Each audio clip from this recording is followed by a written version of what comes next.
Okay, hi, I'm Jonah Swartz, A.K.A J-Bones. I'm from Thornhill, Ontario, just outside Toronto, and I reside in East Vancouver. I've been here for the past 5 years. My mom's a retired music teacher, so I grew up in a musical home. She was specifically a piano and band teacher, so got me and my sister on piano when I was young. I want to say about 5, 6. I did that for a few years in Royal Conservatory and then made the switch to guitar when I was about 10. Took private lessons and at school, like in band, and I've been doing that ever since. I had a side project, you could say a band if you will. We called it Daisy Chain.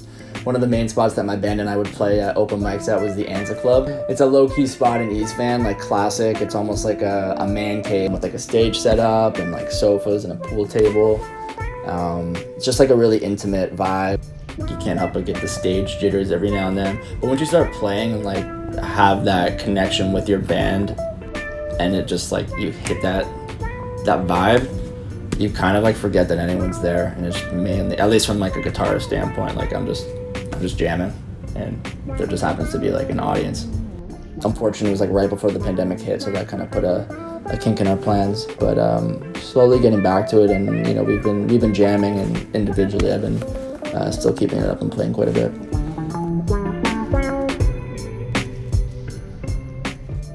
D'Angelo and his band, The Vanguard.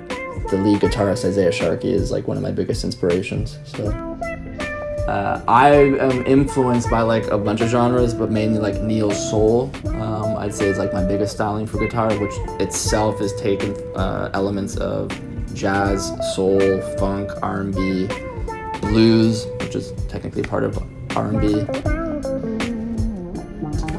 I use Logic as my DAW. And I started taking it seriously when the pandemic hit because it's something I wanted to get really good at. And I always knew how to play. I was like, you know, technically proficient at guitar, but I didn't have any of the like recording, like digital recording like experience. So I took it upon myself, and I would do live looping. I use like a loop pedal and just do live loops. But with this software, you can like actually record it and do like so much with that. Like sometimes I have like a riff, like a chord progression that like inspires me and that like I know I could use for something. Then I build like licks off that. Other times it's like the opposite of that, where like I find a sick drum beat, and then I build around that and like build chords and like flesh out the melody and that kind of thing. Playing as like a session musician on like a Tiny Desk concert with like some of my favorite musicians that I love, like the Erykah Badu's, the Tom Mishes, the Roots, Tribe Called Quest. Like just being that guy just vibing in the background, just like laying some like low-key riffs and chords, that would be like a dream. But like also making it as like a sick independent artist in my own right would be pretty sweet as well.